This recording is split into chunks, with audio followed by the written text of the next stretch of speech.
किसी भी डिसिप्लिन में you are eligible for this examination. If you are not eligible then तो फिर आपके लिए एग्जाम किसी भी सेंस का नहीं है। बेसिकली हम दो क्राइटेरिया ऑब्जर्व करते हैं whenever we see the eligibility. आपको यहाँ पर कंप्यूटर बेस्ड एग्जाम नहीं देना है। अगर आप इस कट ऑफ से कम लेकर आएंगे तो आपका जो कैंडिडेचर है वो रिजेक्ट हो जाएगा, right. Hi guys, welcome back to the channel and also welcome to this session.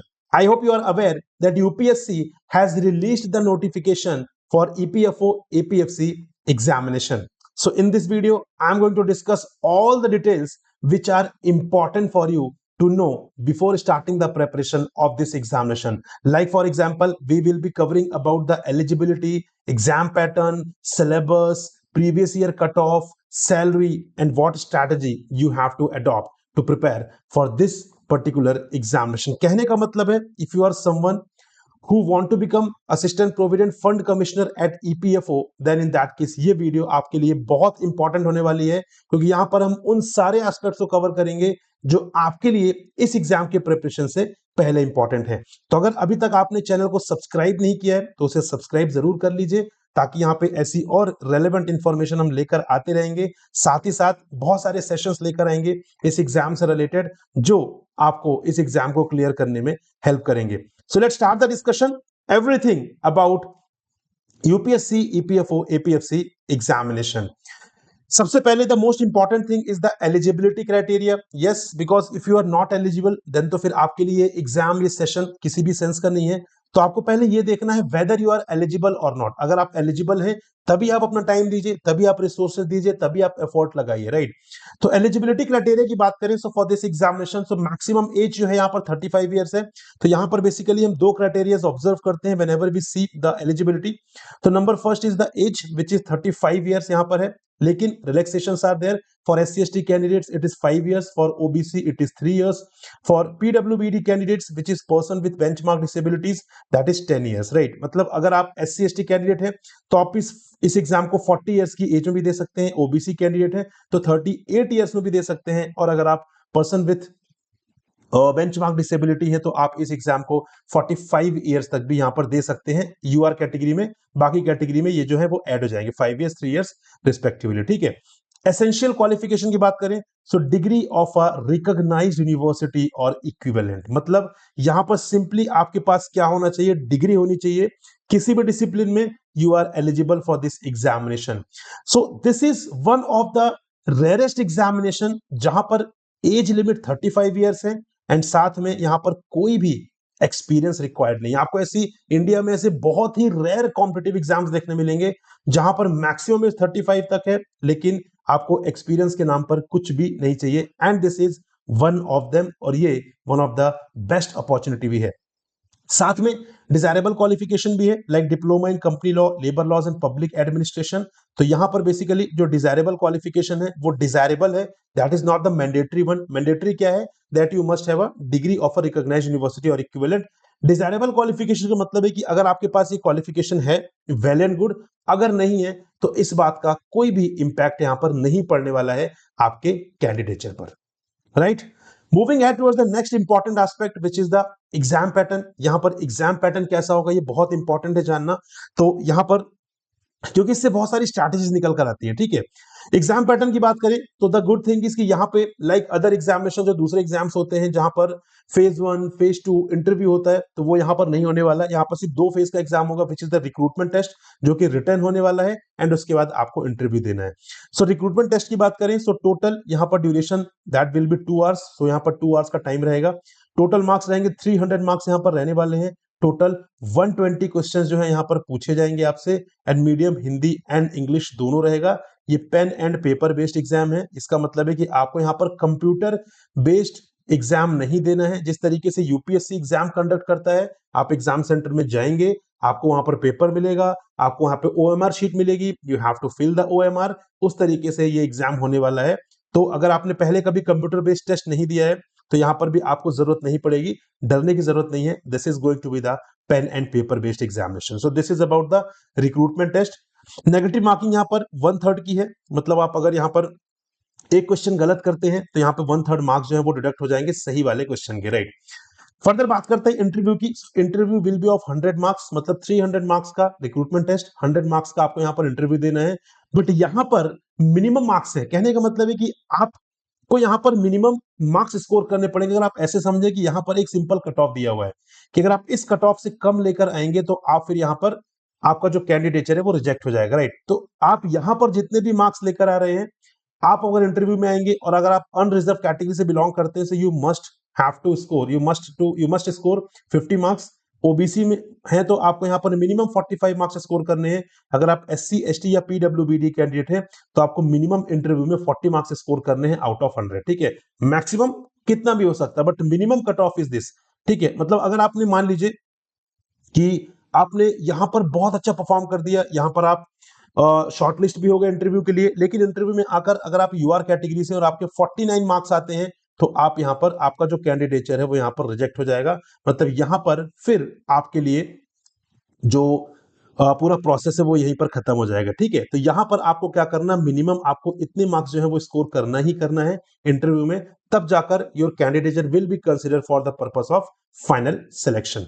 Weightage की बात करें, so weightage is in the ratio of 75:25 will be accorded for marks in recruitment test and for marks in the interview. तो मतलब जो यहाँ पर weightage है, 75% weightage किसका है, 75% is the weightage of recruitment test, right, and 25% जो weightage है वो है आपका इंटरव्यू का। मतलब दोनों ही स्टेजेस बहुत ज्यादा इंपॉर्टेंट है, बट यहां पर रिक्रूटमेंट टेस्ट का ऑब्वियसली यहां पर जो थोड़ा सा वर्चस्व ज्यादा है क्योंकि वो 75% वेटेज है और वो एक ऐसा स्टेज है जहां पर आपको पूरी यू कैन से छूट दी गई कि आप पूरी अच्छे अपने एफर्ट के हिसाब से, अपने कॉलिंग के हिसाब से आप प्रिपरेशन कर सकते हैं, बिकॉज वो आपके कंट्रोल में है, right. You know the syllabus, अभी हम डिस्कस करेंगे, आपको पता है सिलेबस क्या है, आप पूरी प्रिपरेशन करिए। तो जो आपका रिक्रूटमेंट टेस्ट है वो आपके कंट्रोल में है, तो वहां पर जितना ज्यादा मार्क्स आप स्कोर करेंगे उतना ही कम एफर्ट आपको इंटरव्यू में लगेगा, उतना ही कम बर्डन आपको इंटरव्यू में फील होगा, ठीक है। क्योंकि इंटरव्यू इज समथिंग जहां पर हमारा जनरली कंट्रोल नहीं होता है, ठीक है। आपको नहीं पता,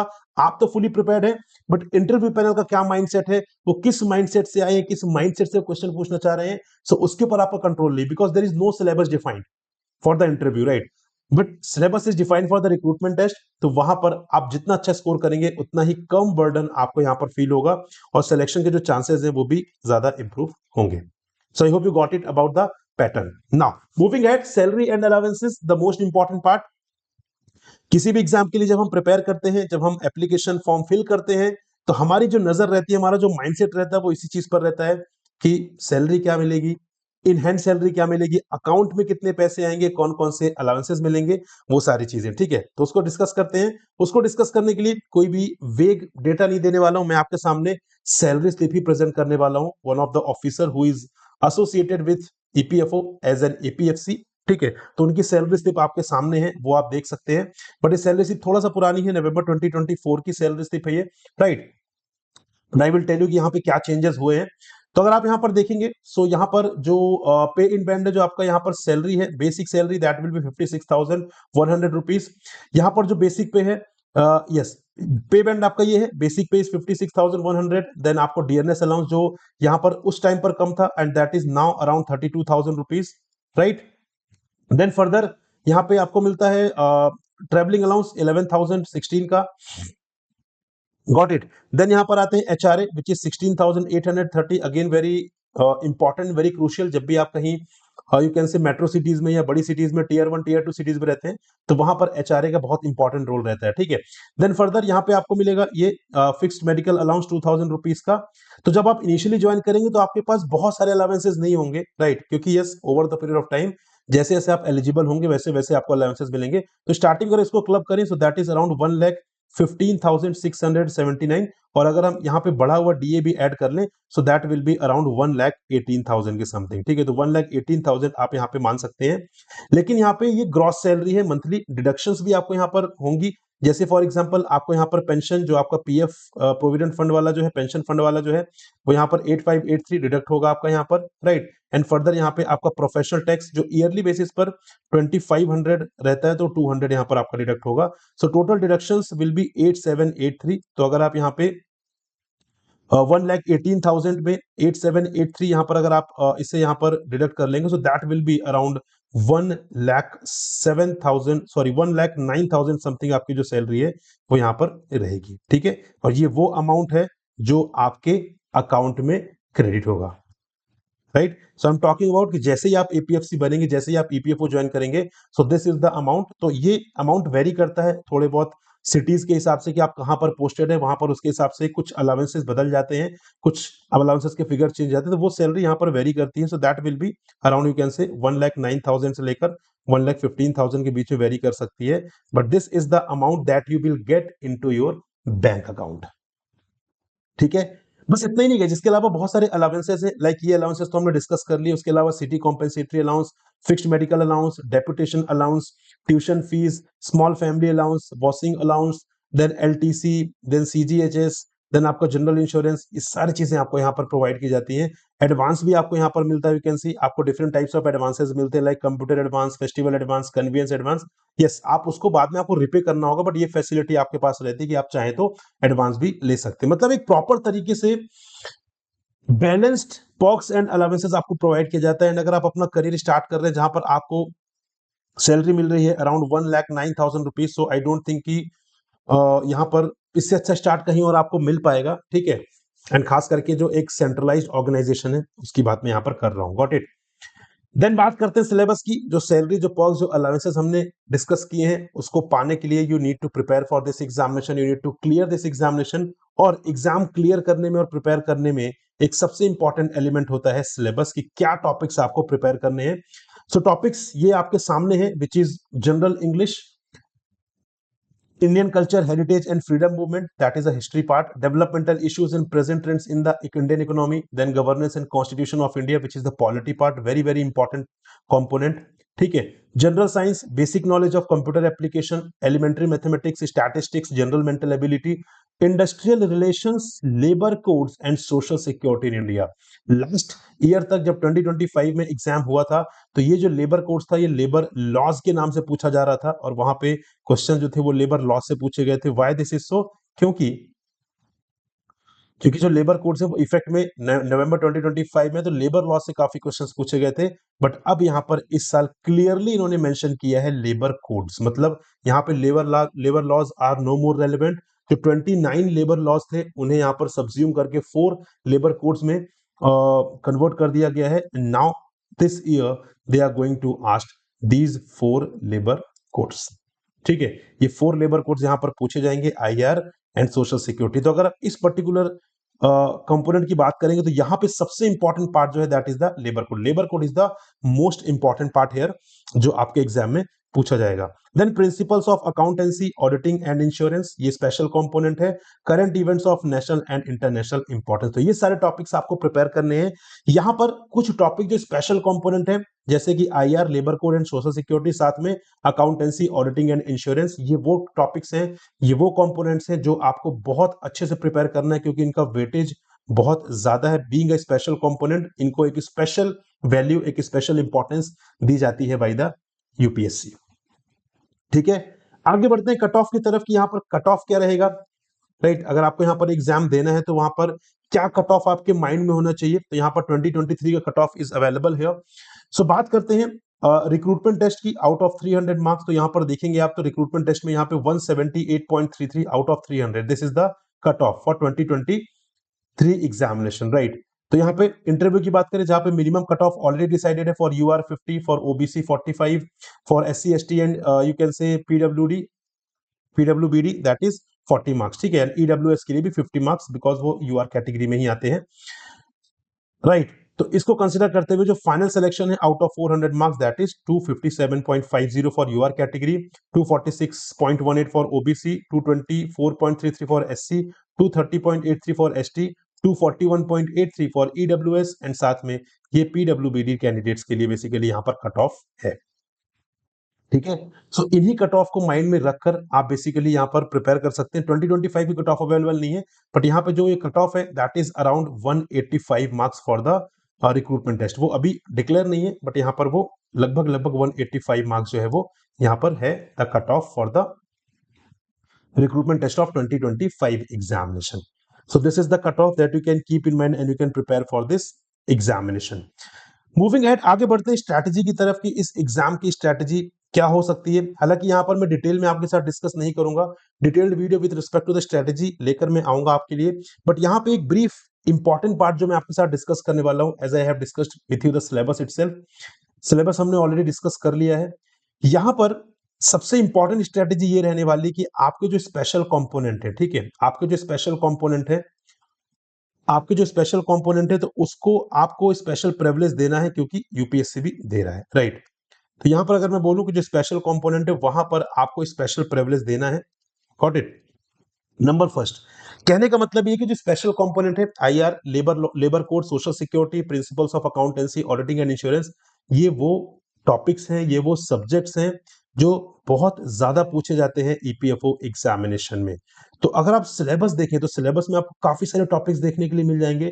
दो काउंटिंग में 9 है, बट इसके अंदर भी फर्दर बहुत सारे टॉपिक्स हैं, लाइक यू कैन से जनरल साइंस, कंप्यूटर हो गया, मैथ्स हो गया, स्टैट्स हो गया, general mental ability, IR, labour code, social security.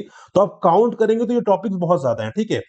अब यहाँ पर बात यह है कि आपका एग्जाम तो 20 दिसंबर को होने वाला है, ठीक है, 20 दिसंबर को, लगभग लगभग 4 मंथ्स का टाइम आपके पास है।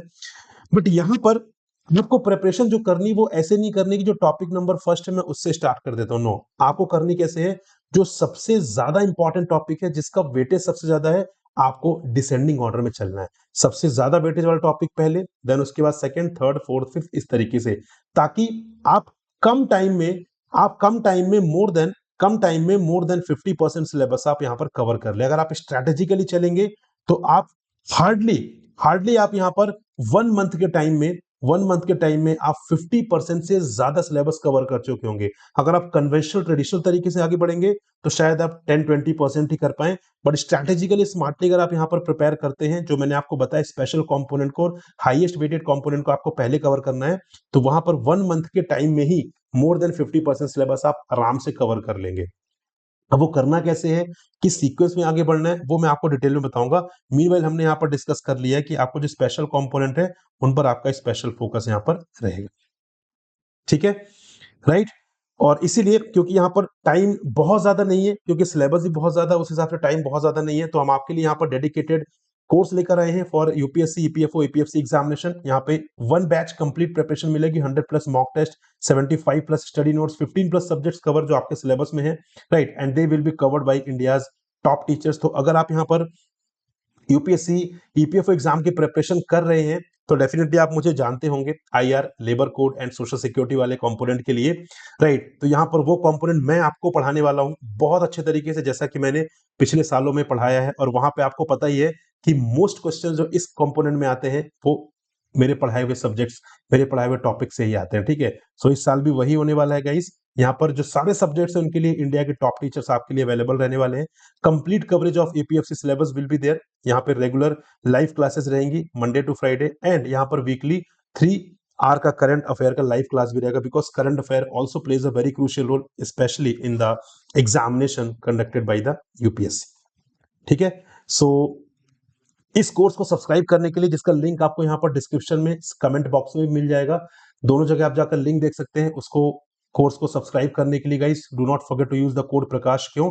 क्योंकि इस कोड की हेल्प से आपको मैक्सिमम डिस्काउंट जो है वो मिल जाएगा, ठीक है, राइट। तो यहाँ पे जो प्राइस है वो प्राइस आपको नहीं पे करना है, आपको यहाँ पर मैक्सिमम डिस्काउंट पे करना, मैक्सिमम डिस्काउंट अवेल करना है, and for that you need to use the code Prakash. आप जैसे ही कोड अप्लाई करेंगे वैसे ही आपको मैक्सिमम डिस्काउंट जो है वो आपके लिए अवेलेबल हो जाएगा, ठीक है।